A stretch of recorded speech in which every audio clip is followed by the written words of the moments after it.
ನಮಸ್ಕಾರ. ಮುಖ್ಯಾಂಶಗಳು. ಮುಖ್ಯಮಂತ್ರಿ ಅಧ್ಯಕ್ಷತೆಯಲ್ಲಿ ಕೋವಿಡ್ ತಾಂತ್ರಿಕ ಸಲಹಾ ಸಮಿತಿ ಸಭೆ, ಶಾಲೆ ಪುನರಾರಂಭ, ಸಾರ್ವಜನಿಕ ಗಣೇಶೋತ್ಸವ ಚರ್ಚೆ. ಕೇಂದ್ರ ಪ್ರಾಯೋಜಿತ ವೃದ್ಧಾಶ್ರಮ ನಿರ್ವಹಣೆಗೆ ಪ್ರತ್ಯೇಕ ಪೋರ್ಟಲ್, ಮೂಲಸೌಕರ್ಯ ಕಲ್ಪಿಸಲು ಆದ್ಯತೆ, ಸಚಿವ ಎ. ನಾರಾಯಣಸ್ವಾಮಿ. ಜಮ್ಮು ಕಾಶ್ಮೀರ ವಿಶೇಷ ಸ್ಥಾನಮಾನ ರದ್ದು ಬಳಿಕ ಪ್ರತ್ಯೇಕತಾವಾದ ದುರ್ಬಲ, ಭಯೋತ್ಪಾದನೆ ಅಂತ್ಯ ನಿರೀಕ್ಷೆ, ಸಚಿವ ರಾಜನಾಥ್ ಸಿಂಗ್. ಟೋಕಿಯೋ ಪ್ಯಾರಾಲಿಂಪಿಕ್ಸ್, ಭಾರತಕ್ಕಿಂದು 4 ಪದಕ, ಶೂಟಿಂಗ್ನಲ್ಲಿ ಚಿನ್ನ, ವಿಶ್ವ ದಾಖಲೆ ಸರಿಗಟ್ಟಿದ ಅವನಿ ಲೇಖರ.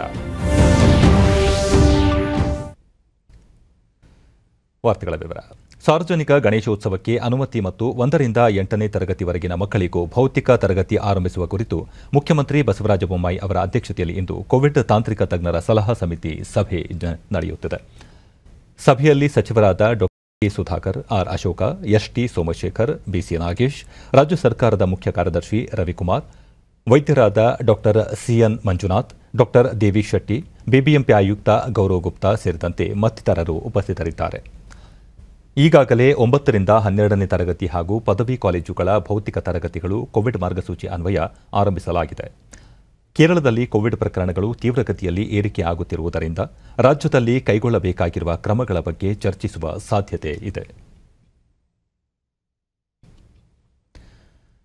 ಕೇಂದ್ರ ಸಾಮಾಜಿಕ ಮತ್ತು ಸಬಲೀಕರಣ ಖಾತೆ ಸಹಾಯಕ ಸಚಿವ ಎ. ನಾರಾಯಣಸ್ವಾಮಿ ಇಂದು ಬೆಂಗಳೂರಿನಲ್ಲಿ ವಿವಿಧ ವ್ಯಸನ ಮುಕ್ತ ಕೇಂದ್ರಗಳು ಮತ್ತು ವೃದ್ಧಾಶ್ರಮಗಳಿಗೆ ದಿಢೀರ್ ಭೇಟಿ ನೀಡಿ ವ್ಯಸನಕ್ಕೊಳಗಾದ ವ್ಯಕ್ತಿಗಳೊಂದಿಗೆ ಸಂವಾದ ನಡೆಸಿದರು.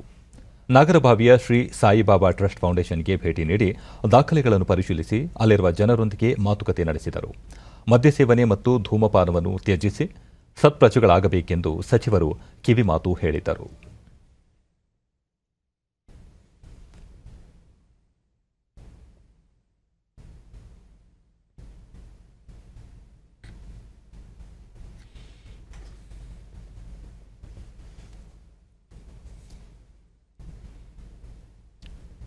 ದೇಶದಲ್ಲಿ ವೃದ್ಧಾಶ್ರಮಗಳ ನಿರ್ವಹಣೆಯನ್ನು ಕೇಂದ್ರ ಸರ್ಕಾರದ ಅನುದಾನದಲ್ಲಿ ಹಲವು ಎನ್ಜಿಒಗಳು ನಿರ್ವಹಿಸುತ್ತಿವೆ.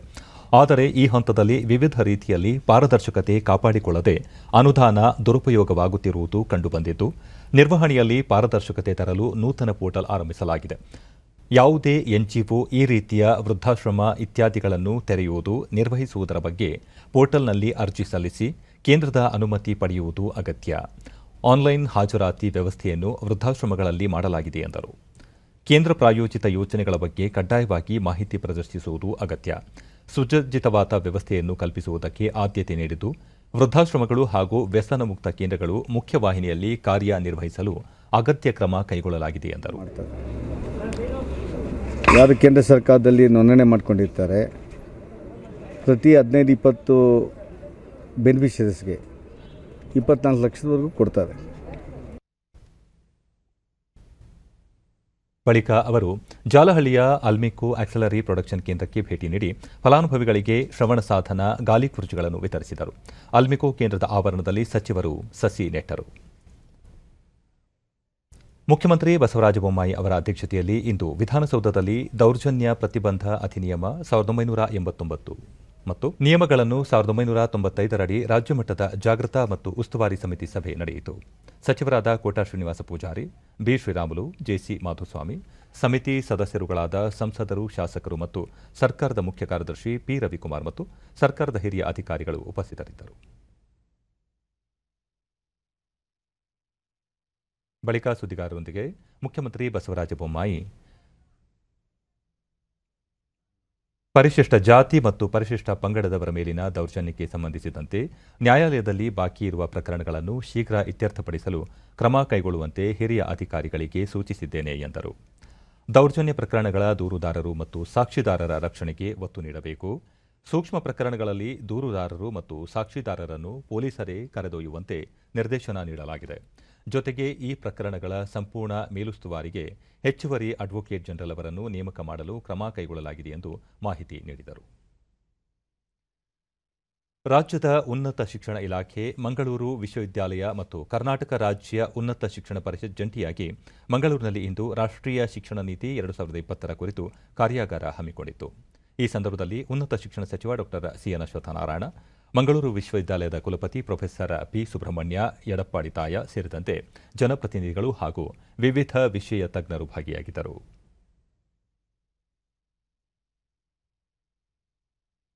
ಬಳಿಕ ಅಶ್ವತ್ಥನಾರಾಯಣ ಹೊಸ ಶಿಕ್ಷಣ ನೀತಿಯನ್ನು ತರಾತುರಿಯಲ್ಲಿ ಜಾರಿಗೊಳಿಸುತ್ತಿಲ್ಲ. ಕಳೆದ 5.5 ವರ್ಷಗಳ ಕಾಲ ಸುಮಾರು 3.5 ಲಕ್ಷ ಸಲಹೆಗಳನ್ನು ಸ್ವೀಕರಿಸಿ ಶಿಕ್ಷಣ ನೀತಿಯನ್ನು ರೂಪಿಸಲಾಗಿದೆ. 2020ರ ಜುಲೈನಲ್ಲಿ ಇದನ್ನು ಜಾರಿಗೊಳಿಸಲಾಗಿದ್ದು, 1 ವರ್ಷದ ಬಳಿಕ ಇಡೀ ದೇಶದಲ್ಲೇ ಮೊದಲ ಬಾರಿಗೆ ರಾಜ್ಯದಲ್ಲಿ ಅನುಷ್ಠಾನಕ್ಕೆ ತರಲಾಗುತ್ತಿದೆ ಎಂದರು.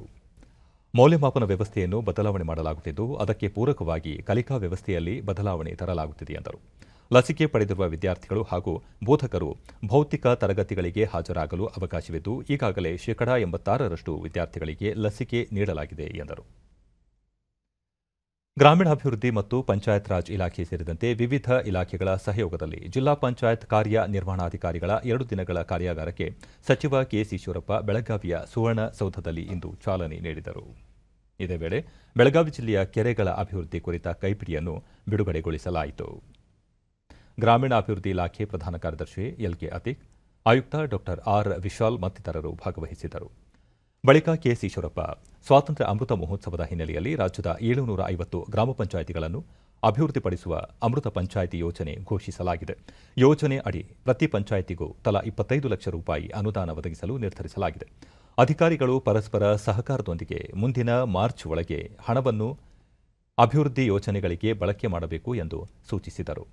ರಾಜ್ಯದಲ್ಲಿ ಇರುವ 28,000 ಕೆರೆಗಳನ್ನು ಅಭಿವೃದ್ಧಿಪಡಿಸುವ ಗುರಿ ಹೊಂದಿದ್ದು, ಜಿಲ್ಲಾ ಪಂಚಾಯಿತಿ, ತಾಲೂಕು ಪಂಚಾಯಿತಿ ಮತ್ತು ಗ್ರಾಮ ಪಂಚಾಯಿತಿಗಳು ಪರಸ್ಪರ ಸಹಕಾರದೊಂದಿಗೆ ಇದನ್ನು ಸಾಧಿಸಬೇಕು ಎಂದು ಅವರು ತಿಳಿಸಿದರು.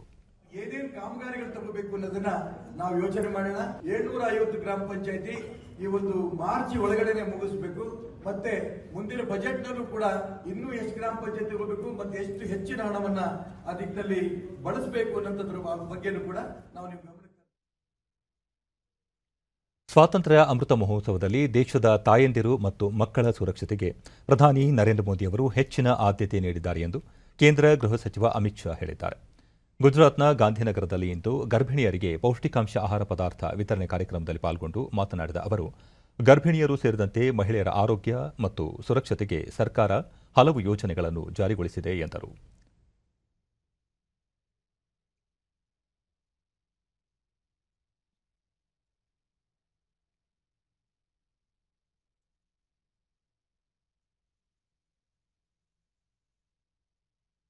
कि मेरे क्षेत्र के गांधीनगर क्षेत्र के लगभग 7,000 से ज्यादा माताओं उनके कुपोषण के खिलाफ लड़ने के लिए स्वयंसेवी संस्थाओं के माध्यम से हम उनको हर महीना, जब तक बच्चा जन्म नहीं होता, हर महीना उनको महीने के 15 मगज के लाडू स्वयंसेवी संस्थाओं की सहायता से देंगे कि आपने गरीब माताओं के पोषण की चिंता की है और उस वक्त की है जब मां को, जब बहन को सबसे ज्यादा पोषण की जरूरत होती है, वो सगर्भा होती है। उसको एक शरीर का पोषण नहीं करना, उसको 2-2 शरीर का पोषण करना है। पेट में जो बच्चा है उसको भी एक स्वस्थ नागरिक बनाकर देश को भेंट दे। ಇಂದು ಶ್ರೀಕೃಷ್ಣ ಜನ್ಮಾಷ್ಟಮಿಯನ್ನು ಎಲ್ಲೆಡೆ ಆಚರಿಸಲಾಗುತ್ತದೆ. ದೇಶವು ಧರ್ಮದ ಹಾದಿಯಲ್ಲಿ ಸಾಗಬೇಕಾದ ಅಗತ್ಯದ ಸಂದರ್ಭದಲ್ಲಿ ಶ್ರೀಕೃಷ್ಣ ಜನಿಸಿದರು. ತತ್ವಚಿಂತಕರಾದ ಅವರು ಭಗವದ್ಗೀತಾ ರಚಿಸಿ ಇಡೀ ದೇಶದ ಜನರಿಗೆ ಅದರ ಸಾರವನ್ನು ಮುಟ್ಟುವಂತೆ ಮಾಡಿದರು. ಇಡೀ ದೇಶದಲ್ಲಿ ಧರ್ಮ ಸ್ಥಾಪಿಸಿದರು ಎಂದರು. कृष्ण जन्माष्टमी है। मैं देश भर के, दुनिया भर के करोड़ों लोगों को श्री कृष्ण जन्माष्टमी की बहुत बहुत बधाई और शुभकामनाएं देना चाहता हूं। आज हमारे लिए और महत्वपूर्ण दिन है कि आज ही ಟೋಕಿಯೋ ಪ್ಯಾರಾಲಿಂಪಿಕ್ಸ್ನಲ್ಲಿ ಭಾರತೀಯ ಕ್ರೀಡಾಪಟುಗಳು ಇಂದು 4 ಪದಕ ಗೆದ್ದು ವಿಶ್ವದಲ್ಲಿ ದೇಶದ ಗೌರವವನ್ನು ಹೆಚ್ಚಿಸಿದ್ದಾರೆ. ಪದಕ ವಿಜೇತರಿಗೆಲ್ಲರಿಗೂ ಅಭಿನಂದನೆಗಳು ಎಂದರು. पैरा ओलंपिक्स में हमारे देश ने 4 मेडल जीते हैं और 4 मेडल जीतकर दुनिया में भारत का नाम रोशन किया है। एक गोल्ड, 2 सिल्वर और एक कांस्य। और बहन अवनी लोखारा ने गोल्ड जीतकर पूरे दुनिया में भारत का सिक्का जमाने का काम किया है। और हम सब गुजरातियों के लिए गौरव का विषय है। कल गुजरात की ही बेटी भाविना पटेल ने सिल्वर मेडल जीतकर देश के साथ साथ गुजरात का भी गौरव बढ़ाया है। मैं सभी खिलाड़ियों को, सभी विजेताओं को हृदय से बहुत बहुत बधाई भी देता हूं और शुभकामनाएं देता हूं कि आगे पर भी वो खेल जगत में अपना नाम रोशन करते रहे। ಅಫ್ಘಾನಿಸ್ತಾನದಲ್ಲಿನ ಪರಿಸ್ಥಿತಿಯು ಭದ್ರತೆ ಕುರಿತಂತೆ ಅನೇಕ ಪ್ರಶ್ನೆಗಳನ್ನು ಹುಟ್ಟುಹಾಕುತ್ತಿರುವ ನಿಟ್ಟಿನಲ್ಲಿ ಪರಿಸ್ಥಿತಿಯ ಮೇಲೆ ಭಾರತ ತೀವ್ರ ನಿಗಾ ಇರಿಸಿದೆ ಎಂದು ರಕ್ಷಣಾ ಸಚಿವ ರಾಜನಾಥ್ ಸಿಂಗ್ ಹೇಳಿದ್ದಾರೆ. ಚಂಡೀಗಢದಲ್ಲಿ ಪಂಜಾಬ್ ವಿಶ್ವವಿದ್ಯಾಲಯ ರಾಷ್ಟ್ರೀಯ ಭದ್ರತೆ ವಿಷಯ ಕುರಿತು ಆಯೋಜಿಸಿದ್ದು ಬಲರಾಮ್ಜಿ ದಾಸ್ ಟಂಡನ್ ಸ್ಮಾರಕ ಉಪನ್ಯಾಸ ಕಾರ್ಯಕ್ರಮದಲ್ಲಿ ವಿಡಿಯೋ ಕಾನ್ಫರೆನ್ಸ್ ಮೂಲಕ ಭಾಷಣ ಮಾಡಿದ ಅವರು, ಅಫ್ಘಾನಿಸ್ತಾನದಲ್ಲಿನ ಭಾರತೀಯರ ಸುರಕ್ಷತೆ ಅಲ್ಲದೆ ಅಲ್ಲಿನ ಪರಿಸ್ಥಿತಿಯ ಲಾಭ ಪಡೆದು ಗಡಿಯಂಚಿನ ಭಯೋತ್ಪಾದನೆ ಪ್ರೋತ್ಸಾಹಿಸುವ ದೇಶ ವಿರೋಧಿ ಶಕ್ತಿಗಳಿಗೆ ಸರ್ಕಾರ ಯಾವುದೇ ರೀತಿಯಲ್ಲೂ ಅವಕಾಶ ನೀಡಬಾರದು.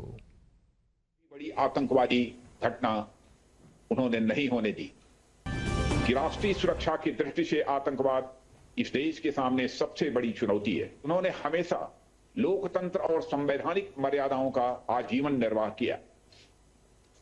इसकी वानगी उन्होंने पंजाब में मंत्री के रूप में और बाद में छत्तीसगढ़ के राज्यपाल के रूप में भी दिखाई है। लोकतांत्रिक परंपराओं में उनका गहरा विश्वास था। तीसरी बड़ी घटना जिसकी मैं चर्चा करना चाहूंगा, इस तीसरी बड़ी घटना जिसका उन पर गहरा प्रभाव पड़ा वह था देश में आपातकाल का लागू होना, जब लोकतंत्र का गला घोंट दिया गया। उसके बाद तमाम विपक्षी ಸ್ವಾತಂತ್ರ್ಯ ಬಂದಾಗಿನಿಂದಲೂ ಭಾರತದಲ್ಲಿ ಅಸ್ಥಿರ ವಾತಾವರಣ ನಿರ್ಮಿಸಲು ಅನೇಕ ದೇಶ ವಿರೋಧಿ ಶಕ್ತಿಗಳು ಪ್ರಯತ್ನಿಸುತ್ತಿವೆ. ಈ ನಿಟ್ಟಿನಲ್ಲಿ ಪಾಕಿಸ್ತಾನ ನೆಲದಿಂದಲೂ ಅನೇಕ ಪ್ರಯತ್ನಗಳು ನಡೆದಿವೆ. ಆದರೆ ಇಂತಹ ಪ್ರತಿಯೊಂದು ಸವಾಲುಗಳನ್ನು ಭಾರತೀಯ ಸೇನೆ ಮತ್ತು ರಕ್ಷಣಾ ಪಡೆಗಳು ಸಮರ್ಥವಾಗಿ ಎದುರಿಸಿವೆಯಲ್ಲದೆ ತಕ್ಕ ಉತ್ತರ ನೀಡಿವೆ. ಕದನ ವಿರಾಮ ಉಲ್ಲಂಘನೆ ಘಟನೆಗಳಲ್ಲೂ ಭಾರತೀಯ ಪಡೆಗಳಿಂದ ಪಾಕಿಸ್ತಾನ ಸದಾ ತಕ್ಕ ಪ್ರತ್ಯುತ್ತರ ಪಡೆಯುತ್ತಿದೆ ಎಂದರು. ಜಮ್ಮು ಕಾಶ್ಮೀರದಲ್ಲಿ 370 ಮತ್ತು 35A ವಿಧಿಗಳು ರದ್ದುಗೊಂಡ ನಂತರ ಪ್ರತ್ಯೇಕತಾವಾದಿ ಶಕ್ತಿಗಳ ಬಲ ನಶಿಸಿರುವುದರಿಂದ ಕಾಶ್ಮೀರದಲ್ಲಿ ಭಯೋತ್ಪಾದನೆ ಅಂತ್ಯಗೊಳ್ಳುವ ನಿರೀಕ್ಷೆ ಇದೆ ಎಂದರು. राष्ट्रीय सुरक्षा की दृष्टि से आतंकवाद इस देश के सामने सबसे बड़ी चुनौती है। इन 4 घटनाओं ने टंडन जी के जीवन की दिशा तय की, जिसका असर यह रहा कि उन्होंने हमेशा लोकतंत्र और संवैधानिक मर्यादाओं का आजीवन निर्वाह किया। तो भारत के इतिहास में राष्ट्रीय सुरक्षा को एक व्यापक दृष्टि से यदि किसी ने पहली बार देखा तो आज से करीब 2200 साल पहले आचार्य चाणक्य ने देखा।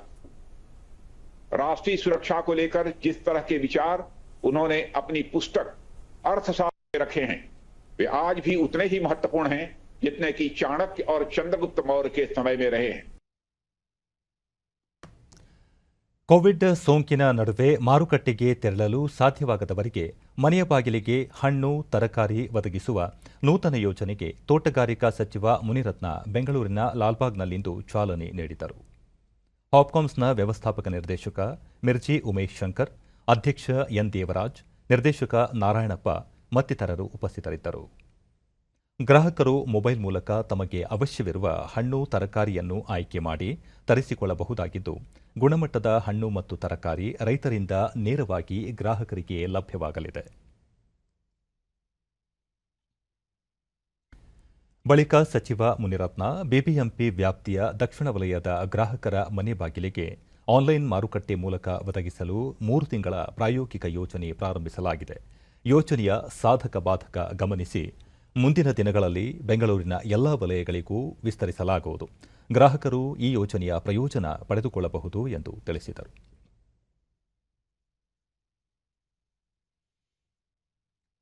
ಕೋವಿಡ್ ಹಿನ್ನೆಲೆಯಲ್ಲಿ ಭಾರತದಲ್ಲಿ ಅಂತಾರಾಷ್ಟ್ರೀಯ ವಾಣಿಜ್ಯ ಪ್ರಯಾಣಿಕರ ವಿಮಾನಯಾನ ನಿಷೇಧವನ್ನು ಸೆಪ್ಟೆಂಬರ್ 30ರವರೆಗೆ ವಿಸ್ತರಿಸಿರುವುದಾಗಿ ನಾಗರಿಕ ವಿಮಾನಯಾನ ಮಹಾನಿರ್ದೇಶನಾಲಯ ಡಿಜಿಸಿಎ ಪ್ರಕಟಿಸಿದೆ. ಅಂತಾರಾಷ್ಟ್ರೀಯ ವಾಣಿಜ್ಯ ಸೇವೆಗಳ ಹಾರಾಟ ಸ್ಥಗಿತವನ್ನು ಆಗಸ್ಟ್ 31ರವರೆಗೆ ನಿಗದಿಪಡಿಸಲಾಗಿತ್ತು. ಕೊರೋನಾ ಸೋಂಕಿನಿಂದಾಗಿ ಕಳೆದ ವರ್ಷ ಮಾರ್ಚ್ 23ರಿಂದ ಭಾರತದಲ್ಲಿ ನಿಗದಿತ ಅಂತಾರಾಷ್ಟೀಯ ಪ್ರಯಾಣಿಕ ಸೇವೆಗಳನ್ನು ಸ್ಥಗಿತಗೊಳಿಸಲಾಗಿದೆ. ಆದರೆ ವಿಶೇಷ ಅಂತಾರಾಷ್ಟೀಯ ವಿಮಾನಗಳು ವಂದೇ ಭಾರತ್ ಮಿಷನ್ ಅಡಿಯಲ್ಲಿ ಕಾರ್ಯನಿರ್ವಹಿಸುತ್ತಿವೆ. ದೇಶದಲ್ಲಿ ಕಳೆದ 24 ಗಂಟೆಗಳಲ್ಲಿ 42,909 ಹೊಸ ಕೊರೋನಾ ಸೋಂಕು ಪ್ರಕರಣಗಳು ದಾಖಲಾಗಿವೆ. ನಿನ್ನೆ ಒಂದೇ ದಿನ 34,763 ಮಂದಿ ಆಸ್ಪತ್ರೆಯಿಂದ ಬಿಡುಗಡೆಯಾಗಿದ್ದು, ಇದರೊಂದಿಗೆ ಒಟ್ಟಾರೆ ಗುಣಮುಖರಾದವರ ಸಂಖ್ಯೆ 3,19,23,405ಕ್ಕೆ ಹೆಚ್ಚಳವಾಗಿದೆ. ಚೇತರಿಕೆ ಪ್ರಮಾಣ ಶೇಕಡಾ 97.53ರಷ್ಟಿದೆ. ಒಟ್ಟು 3,76,324 ಸಕ್ರಿಯ ಪ್ರಕರಣಗಳಿವೆ. ಈ ಪ್ರಮಾಣ ಶೇಕಡಾ 1.13ರಷ್ಟಿದೆ. ಕಳೆದ 24 ಗಂಟೆಗಳಲ್ಲಿ 380 ಮಂದಿ ಮೃತಪಟ್ಟಿದ್ದು, ಒಟ್ಟು ಮೃತಪಟ್ಟವರ ಸಂಖ್ಯೆ 4,38,210ಕ್ಕೆ ಏರಿಕೆಯಾಗಿದೆ. ಇದು ಶೇಕಡಾ 1.34ರಷ್ಟಿದೆ. ಅಸ್ಸಾಂ ಮತ್ತು ಬಿಹಾರದ ಅನೇಕ ಜಿಲ್ಲೆಗಳಲ್ಲಿ ಪ್ರವಾಹ ಪರಿಸ್ಥಿತಿ ಗಂಭೀರವಾಗಿ ಮುಂದುವರೆದಿದೆ. ಅಸ್ಸಾಂನ 16 ಜಿಲ್ಲೆಗಳು ಪ್ರವಾಹಕ್ಕೆ ತುತ್ತಾಗಿದ್ದು, 2,58,000ಕ್ಕೂ ಹೆಚ್ಚು ಜನರು ಬಾಧಿತರಾಗಿದ್ದಾರೆ. ಪ್ರವಾಹ ಪೀಡಿತ ಪ್ರದೇಶಗಳಿಂದ 6,200ಕ್ಕೂ ಹೆಚ್ಚು ಜನರನ್ನು ಪರಿಹಾರ ಶಿಬಿರಗಳಿಗೆ ಸ್ಥಳಾಂತರಿಸಲಾಗಿದೆ. ಲಖೀಂಪುರ ಜಿಲ್ಲೆ ಮತ್ತು ಮಜೂಲಿ ದ್ವೀಪ ಪ್ರದೇಶ ಹೆಚ್ಚು ಬಾಧಿತವಾಗಿದ್ದು, ಪರಿಹಾರ ಮತ್ತು ರಕ್ಷಣಾ ಕಾರ್ಯಾಚರಣೆ ಜಾರಿಯಲ್ಲಿದೆ. ಬ್ರಹ್ಮಪುತ್ರ ನದಿ ಅಪಾಯದ ಮಟ್ಟ ಮೀರಿ ಹರಿಯುತ್ತಿದೆ. ಬಿಹಾರದ ಅನೇಕ ಜಿಲ್ಲೆಗಳಲ್ಲೂ ಪ್ರವಾಹ ಪರಿಸ್ಥಿತಿ ಮುಂದುವರೆದಿದೆ. ಗೋಪಾಲ್ಗಂಜ್ ಜಿಲ್ಲೆ ಹೆಚ್ಚು ಬಾಧಿತವಾಗಿದೆ. ಕಳೆದೆರಡು ದಿನಗಳಿಂದ ನೇಪಾಳದಲ್ಲಿ ಸುರಿಯುತ್ತಿರುವ ಭಾರೀ ಮಳೆಯಿಂದ ಗಂಗಾ ಮತ್ತು ಗಂಡಕ್ ನದಿಗಳು ಅನೇಕ ಕಡೆ ಅಪಾಯ ಮಟ್ಟ ಮೀರಿ ಹರಿಯುತ್ತಿವೆ. ಉತ್ತರಾಖಂಡದಲ್ಲಿ ಭಾರೀ ಮಳೆಯಿಂದ ಅನೇಕ ಕಡೆ ಭೂಕುಸಿತಗಳು ಉಂಟಾಗಿದ್ದು, ಘಟನೆಗಳಲ್ಲಿ 2 ಸಾವನ್ನಪ್ಪಿದ್ದಾರೆ. ರಕ್ಷಣಾ ಕಾರ್ಯ ಭರದಿಂದ ಸಾಗಿದೆ. ಭಗವದ್ಗೀತೆಯ ಮೂಲಕ ಮನುಕುಲಕ್ಕೆ ಸಂದೇಶ ನೀಡಿದ ಕೃಷ್ಣನ ಜನ್ಮದಿನವಾದ ಇಂದು ಕೃಷ್ಣಾಷ್ಟಮಿಯಾಗಿ ದೇಶದೆಲ್ಲೆಡೆ ಸಂಭ್ರಮದಿಂದ ಆಚರಿಸಲಾಗುತ್ತದೆ. ಕೃಷ್ಣನ ಆಡುಂಬೋಲ ಉಡುಪಿ ಸೇರಿದಂತೆ ರಾಜ್ಯದ ವಿವಿಧ ದೇವಾಲಯಗಳಲ್ಲಿ ವಿಶೇಷ ಅಲಂಕಾರ, ಪೂಜಾ ಕೈಂಕರ್ಯಗಳು ನೆರವೇರುತ್ತಿವೆ. ದೇಶದೆಲ್ಲೆಡೆಯೂ ಶ್ರೀಕೃಷ್ಣ ಜನ್ಮಾಷ್ಟಮಿಯನ್ನು ಆಚರಿಸಲಾಗುತ್ತದೆ. ಉತ್ತರ ಪ್ರದೇಶದ ಮಥುರಾ ಮತ್ತು ವೃಂದಾವನ, ವಿವಿಧ ರಾಜ್ಯಗಳ ಶ್ರೀಕೃಷ್ಣ ದೇವಸ್ಥಾನಗಳು, ಇಸ್ಕಾನ್ ದೇವಸ್ಥಾನಗಳಲ್ಲಿ ವಿಶೇಷ ಕಾರ್ಯಕ್ರಮಗಳನ್ನು ಆಯೋಜಿಸಲಾಗಿದೆ. ರಾಷ್ಟ್ರಪತಿ, ಪ್ರಧಾನಿ ಸೇರಿದಂತೆ ಗಣ್ಯರು ಕೃಷ್ಣ ಜನ್ಮಾಷ್ಟಮಿಗೆ ಶುಭಾಶಯ ಕೋರಿದ್ದಾರೆ. ರಾಷ್ಟ್ರಪತಿ ರಾಮನಾಥ್ ಕೋವಿಂದ್ ಜನ್ಮಾಷ್ಟಮಿಯ ಶುಭ ಸಂದರ್ಭದಲ್ಲಿ ಎಲ್ಲಾ ದೇಶವಾಸಿಗಳಿಗೆ ಹೃತ್ಪೂರ್ವಕ ಶುಭಾಶಯಗಳು ಎಂದು ಹಾರೈಸಿದ್ದಾರೆ. ಈ ಹಬ್ಬ ಶ್ರೀಕೃಷ್ಣನ ಜೀವನ ಚರಿತ್ರೆಯ ಬಗ್ಗೆ ತಿಳಿದುಕೊಳ್ಳಲು ಮತ್ತು ಅವರ ಸಂದೇಶಗಳಿಗೆ ನಮ್ಮನ್ನು ಅರ್ಪಿಸಲು ಒಂದು ಅವಕಾಶವಾಗಿದೆ. ಈ ಹಬ್ಬ ಪ್ರತಿಯೊಬ್ಬರ ಜೀವನದಲ್ಲಿ ಸಂತೋಷ, ಆರೋಗ್ಯ ಮತ್ತು ಸಮೃದ್ಧಿಯನ್ನು ತರಲಿ ಎಂದು ನಾನು ಬಯಸುತ್ತೇನೆ ಎಂದು ಟ್ವೀಟ್ನಲ್ಲಿ ತಿಳಿಸಿದ್ದಾರೆ. ಪ್ರಧಾನಿ ನರೇಂದ್ರ ಮೋದಿ ದೇಶದ ಜನತೆಗೆ ಕೃಷ್ಣ ಜನ್ಮಾಷ್ಟಮಿಯ ಶುಭಾಶಯ ಕೋರಿದ್ದಾರೆ.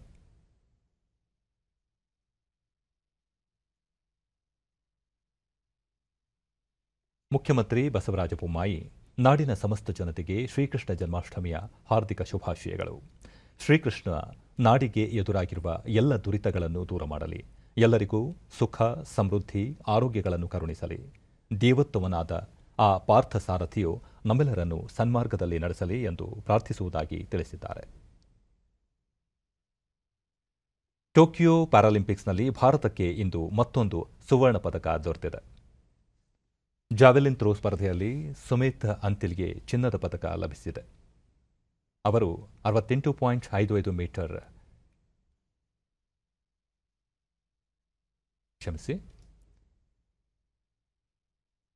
ಟೋಕಿಯೋ ಪ್ಯಾರಾಲಿಂಪಿಕ್ಸ್ನಲ್ಲಿಂದು ಭಾರತ 1 ಚಿನ್ನ, 2 ಬೆಳ್ಳಿ, 1 ಕಂಚು ಸೇರಿ 4 ಪದಕಗಳನ್ನು ಪಡೆದಿದೆ. ಮಹಿಳೆಯರ 10 ಮೀಟರ್ ಏರ್ ರೈಫಲ್ ಸ್ಪರ್ಧೆಯಲ್ಲಿ ಅವನಿ ಲೇಖರ ಚಿನ್ನದ ಪದಕ ಮುಡಿಗೇರಿಸಿಕೊಂಡರು. ಫೈನಲ್ನಲ್ಲಿ ಅವನಿ 249.6 ಅಂಕ ಗಳಿಸಿ ವಿಶ್ವ ದಾಖಲೆಯನ್ನು ಸರಿಗಟ್ಟಿದರು. ಇದು ಪ್ಯಾರಾಲಿಂಪಿಕ್ಸ್ನ ಮಹಿಳೆಯರ ವಿಭಾಗದಲ್ಲಿ ಭಾರತಕ್ಕೆ ದೊರೆತ ಪ್ರಥಮ ಚಿನ್ನದ ಪದಕವಾಗಿದೆ.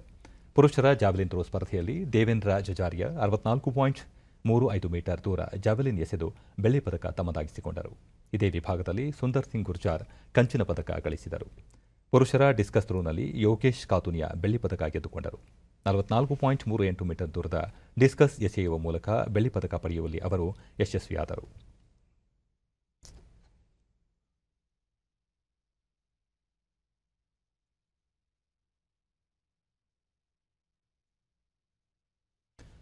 ಪದಕ ವಿಜೇತ ಕ್ರೀಡಾಪಟುಗಳನ್ನು ಅಭಿನಂದಿಸಿರುವ ರಾಷ್ಟ್ರಪತಿ ರಾಮನಾಥ್ ಕೋವಿಂದ್, ಉಪರಾಷ್ಟ್ರಪತಿ ಎಂ ವೆಂಕಯ್ಯ ನಾಯ್ಡು, ಪ್ರಧಾನಿ ನರೇಂದ್ರ ಮೋದಿ, ಕ್ರೀಡಾ ಸಚಿವ ಅನುರಾಗ್ ಸಿಂಗ್ ಠಾಕೂರ್ ಸೇರಿದಂತೆ ಹಲವು ಗಣ್ಯರು ಶುಭ ಹಾರೈಸಿದ್ದಾರೆ. ರಾಷ್ಟ್ರಪತಿ ರಾಮನಾಥ್ ಕೋವಿಂದ್ ಭಾರತದ ಇನ್ನೊಬ್ಬ ಮಗಳು ನಮಗೆ ಹೆಮ್ಮೆ ತಂದಿದ್ದಾರೆ ಎಂದು ತಮ್ಮ ಟ್ವೀಟ್ ಸಂದೇಶದಲ್ಲಿ ತಿಳಿಸಿದ್ದಾರೆ. ಕ್ರೀಡಾಪಟುಗಳು ದೇಶದ ಪ್ರತಿಷ್ಠೆ ಹಾಗೂ ಗೌರವವನ್ನು ಅಂತಾರಾಷ್ಟ್ರೀಯ ಮಟ್ಟದಲ್ಲಿ ಗುರುತಿಸುವಂತೆ ಮಾಡಿದ್ದಾರೆ. ಪ್ಯಾರಾಲಿಂಪಿಕ್ಸ್ನಲ್ಲಿ ಚಿನ್ನ ಗೆದ್ದ ಮೊದಲ ಭಾರತೀಯ ಮಹಿಳೆ, ನಿಮ್ಮ ಅತ್ಯದ್ಭುತ ಪ್ರದರ್ಶನದಿಂದ ಭಾರತ ಉತ್ಸುಕವಾಗಿದೆ. ನಿಮ್ಮ ಅದ್ಭುತ ಸಾಧನೆಯಿಂದಾಗಿ ನಮ್ಮ ತ್ರಿವರ್ಣ ಧ್ವಜ ಇನ್ನಷ್ಟು ಮೇಲೆ ಹಾರಲಿ ಎಂದು ತಮ್ಮ ಟ್ವೀಟ್ನಲ್ಲಿ ಹಾರೈಸಿದ್ದಾರೆ. ಉಪರಾಷ್ಟ್ರಪತಿ ಎಂ ವೆಂಕಯ್ಯ ನಾಯ್ಡು ಮಹಿಳಾ 10 ಮೀಟರ್ ಏರ್ ರೈಫಲ್ ಸ್ಟ್ಯಾಂಡಿಂಗ್ SH1ನಲ್ಲಿ ಚಿನ್ನದ ಪದಕ ಗೆದ್ದ ಅವನಿ ಲೇಖರ ಅವರಿಗೆ ಹೃತ್ಪೂರ್ವಕ ಅಭಿನಂದನೆಗಳು.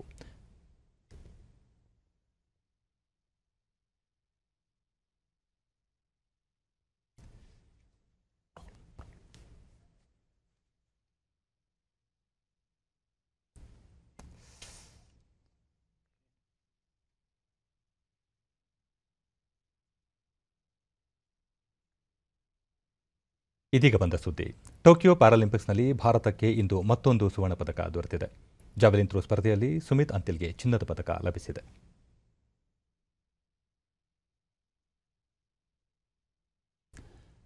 ಭಾರತ ಕ್ರಿಕೆಟ್ ತಂಡದ ಆಟಗಾರ, ಕರ್ನಾಟಕದ ಆಲ್ರೌಂಡರ್ ಸ್ಟುವರ್ಟ್ ಬಿನ್ನಿ ಎಲ್ಲ ಮಾದರಿಯ ಕ್ರಿಕೆಟ್ಗೆ ಇಂದು ನಿವೃತ್ತಿ ಘೋಷಿಸಿದ್ದಾರೆ. 37 ವರ್ಷದ ಸ್ಟುವರ್ಟ್ ಬಿನ್ನಿ ಭಾರತ ತಂಡದ ಪರ 6 ಟೆಸ್ಟ್, 14 ಏಕದಿನ ಹಾಗೂ 3 ಅಂತಾರಾಷ್ಟ್ರೀಯ T20 ಪಂದ್ಯಗಳನ್ನು ಆಡಿದ್ದಾರೆ. 2014ರಲ್ಲಿ ಇಂಗ್ಲೆಂಡ್ ಪ್ರವಾಸದ ಮೂಲಕ ಅವರು ಟೆಸ್ಟ್ ಕ್ರಿಕೆಟ್ಗೆ ಪಾದಾರ್ಪಣೆ ಮಾಡಿದ್ದರು. 17 ವರ್ಷಗಳ ಪ್ರಥಮ ದರ್ಜೆ ಕ್ರಿಕೆಟ್ನಲ್ಲಿ ಕರ್ನಾಟಕ ತಂಡದ ಪರ 95 ಪಂದ್ಯಗಳನ್ನು ಆಡಿದ್ದಾರೆ. 2014ರ ಋತುವಿನಲ್ಲಿ ಅವರು 43.22ರ ಸರಾಸರಿಯಲ್ಲಿ 443 ರನ್ ಗಳಿಸಿ ಉತ್ತಮ ಸಾಧನೆ ಮಾಡಿದರು. ಅಲ್ಲದೆ 14 ವಿಕೆಟ್ ಕಬಳಿಸಿದರು. ಕರ್ನಾಟಕ ತಂಡ ಪ್ರಮುಖ ದೇಶೀಯ ಟೂರ್ನಿ ರಣಜಿ ಟ್ರೋಫಿ ಪ್ರಶಸ್ತಿ ಗೆದ್ದುಕೊಳ್ಳುವಲ್ಲಿ ಸ್ಟುವರ್ಟ್ ಬಿನ್ನಿ ಪ್ರಮುಖ ಪಾತ್ರ ವಹಿಸಿದ್ದರು. 2014ರ ಬಾಂಗ್ಲಾದೇಶ ಪ್ರವಾಸದಲ್ಲಿ ಆತಿಥೇಯ ತಂಡದ ವಿರುದ್ಧ 4 ರನ್ಗಳಿಗೆ 6 ವಿಕೆಟ್ ಪಡೆದಿದ್ದು ಅಂತಾರಾಷ್ಟ್ರೀಯ ಮಟ್ಟದಲ್ಲಿ ಸ್ಟುವರ್ಟ್ ಬಿನ್ನಿ ಅವರ ಶ್ರೇಷ್ಠ ಸಾಧನೆಯಾಗಿದೆ. ಕೊನೆಯಲ್ಲಿ ಮತ್ತೊಮ್ಮೆ ಮುಖ್ಯಾಂಶಗಳು. ಮುಖ್ಯಮಂತ್ರಿ ಅಧ್ಯಕ್ಷತೆಯಲ್ಲಿ ಕೋವಿಡ್ ತಾಂತ್ರಿಕ ಸಲಹಾ ಸಮಿತಿ ಸಭೆ, ಶಾಲೆ ಪುನರಾರಂಭ, ಸಾರ್ವಜನಿಕ ಗಣೇಶೋತ್ಸವ ಚರ್ಚೆ. ಕೇಂದ್ರ ಪ್ರಾಯೋಜಿತ ವೃದ್ಧಾಶ್ರಮ ನಿರ್ವಹಣೆಗೆ ಪ್ರತ್ಯೇಕ ಪೋರ್ಟಲ್, ಮೂಲಸೌಕರ್ಯ ಕಲ್ಪಿಸಲು ಆದ್ಯತೆ, ಸಚಿವ ಎ. ನಾರಾಯಣಸ್ವಾಮಿ. ಜಮ್ಮು ಕಾಶ್ಮೀರ ವಿಶೇಷ ಸ್ಥಾನಮಾನ ರದ್ದು ಬಳಿಕ ಪ್ರತ್ಯೇಕತಾವಾದ ದುರ್ಬಲ, ಭಯೋತ್ಪಾದನೆ ಅಂತ್ಯ ನಿರೀಕ್ಷೆ, ಸಚಿವ ರಾಜನಾಥ್ ಸಿಂಗ್. ಟೋಕಿಯೋ ಪ್ಯಾರಾಲಿಂಪಿಕ್ಸ್ ಭಾರತಕ್ಕಿಂದು 2 ಚಿನ್ನದ ಪದಕ, ಶೂಟಿಂಗ್, ಜಾವೆಲಿನ್ನಲ್ಲಿ ಸ್ವರ್ಣ, ವಿಶ್ವ ದಾಖಲೆ ಸರಿಗಟ್ಟಿದ ಅವನಿ ಲೇಖರ. ನಮ್ಮ ವಾರ್ತಾ ಪ್ರಸಾರವನ್ನು ನೀವು ಡಿಡಿ ಚಂದನ ನ್ಯೂಸ್ ಯೂಟ್ಯೂಬ್ ಚಾನೆಲ್ನಲ್ಲೂ ವೀಕ್ಷಿಸಬಹುದು. ವ್ಯಕ್ತಿಗತ ಅಂತರ ಕಾಪಾಡಿಕೊಳ್ಳುವುದರೊಂದಿಗೆ ನೀವು ಸುರಕ್ಷಿತವಾಗಿರಿ, ನಿಮ್ಮವರನ್ನು ಸುರಕ್ಷಿತವಾಗಿ ಇರಿಸಿ. ನೈರ್ಮಲ್ಯಕ್ಕೆ ಆದ್ಯತೆ ನೀಡುವುದರ ಜೊತೆಗೆ ಕೋವಿಡ್-19 ಮಾರ್ಗಸೂಚಿಗಳನ್ನು ತಪ್ಪದೆ ಪಾಲಿಸಿ. ನಮ್ಮ ಮುಂದಿನ ವಾರ್ತಾ ಪ್ರಸಾರ ಸಂಜೆ 7 ಗಂಟೆಗೆ. ನಮಸ್ಕಾರ.